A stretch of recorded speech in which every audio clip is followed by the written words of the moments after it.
Assalamualaikum warahmatullahi wabarakatuh. Waalaikumsalam Waalaikumsalam.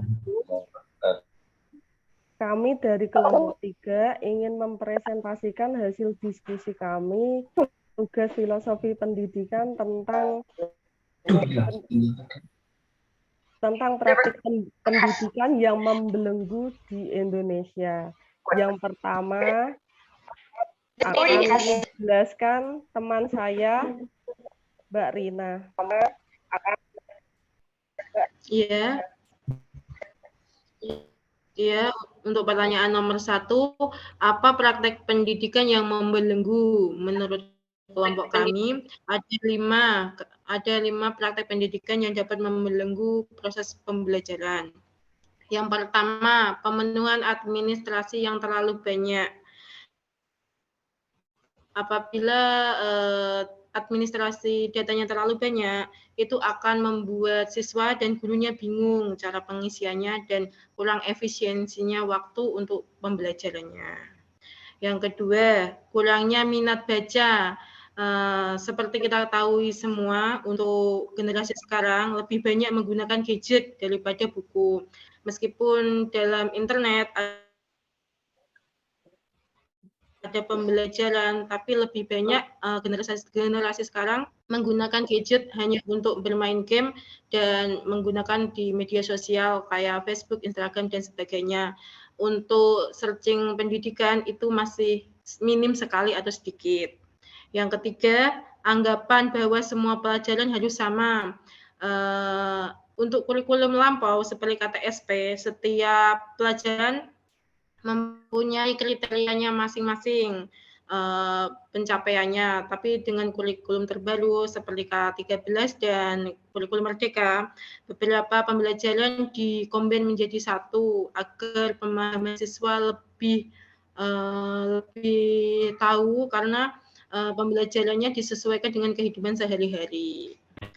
Terus keempat, teacher center. Seperti kita ketahui semua, pembelajaran pada masa lampau seperti KTSP menekankan untuk gurunya itu sebagai pusat pembelajaran dan pusat informasi.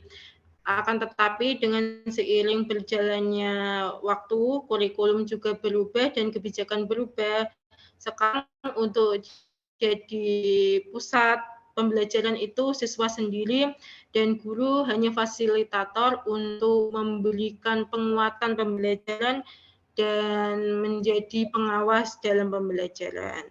Untuk proses pembelajaran lebih menekankan siswa untuk lebih kreatif dan mencari informasi sendiri. Yang kelima, belum maksimal dalam penggunaan media pembelajaran. Di sini kebanyakan untuk beberapa sekolahan hanya memberikan sistem ceramah atau pembelajarannya dengan metode ceramah tanpa diberikan objek yang nyata untuk lebih memaksimalkan pengetahuan siswa. Mungkin Pak Komang akan menambahi lagi untuk apa praktek pendidikan yang membelenggu. Iya. Lantas bagaimana cara melepas belenggu itu? Adakah solusi yang bisa melepaskan belenggu itu? Jawaban dari masalah ini adalah dengan memantapkan cara melihat betapa pentingnya pendidikan. Direncanakan, dikelola, dilaksanakan, berisi materi apa saja, bagaimana proses yang tepat yang dikaitkan dengan landasan falsafah pendidikan, dievaluasi dan direncana ditindaklanjutinya. Tentunya pada saat ini pendidikan Indonesia membutuhkan sebuah kurikulum di mana kurikulum ini dapat menjadikan manusia merdeka dalam hal belajar.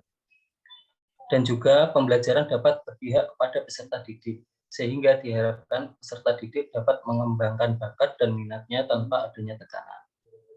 Sebagai seorang guru, yang dilakukan pertama kali adalah dengan mengingat kembali perjuangan dalam perjalanan pendidikan Indonesia oleh Ki Hajar Dewantara dan tujuan pendidikan yang digagas oleh beliau, karena seorang guru merupakan ujung tombak untuk menerapkan prinsip pendidikan yang digagas oleh Ki Hajar Dewantara, di mana pendidikan ini menurut beliau mampu menjadi alat mobilisasi politik yang beradab sekaligus menyejahterakan manusia dengan meningkatkan sumber dayanya. Jadi gagasan Ki Hajar Dewantara merupakan sebuah konsepsi pendidikan yang mampu menjawab permasalahan generasi dan tantangan bangsa. Ya, seperti itu.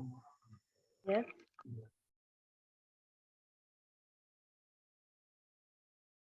Selanjutnya, adakah model-model pendidikan saat ini yang Anda lihat dapat melepaskan belenggu yang belum memerdekakan peserta didik? Akan dijelaskan oleh Mbak Mila. Silahkan. Ya, saya akan menjelaskan terkait model-model pendidikan yang dapat melepaskan belenggu, memerdekakan peserta didik. Yang pertama yaitu model pembelajaran CTL, di mana model pembelajaran ini dapat menyampaikan materi dengan cara mengaitkan dengan kehidupan nyata sehari-hari dalam peserta didiknya. Yang kedua, model pembelajaran problem based learning atau biasa disebut PBL.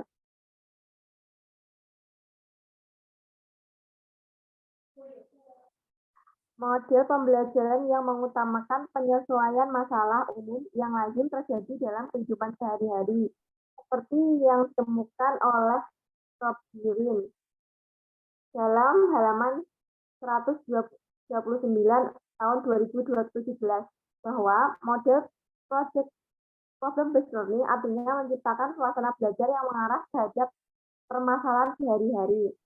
Model yang ketiga yaitu Student Centered Learning atau SCL.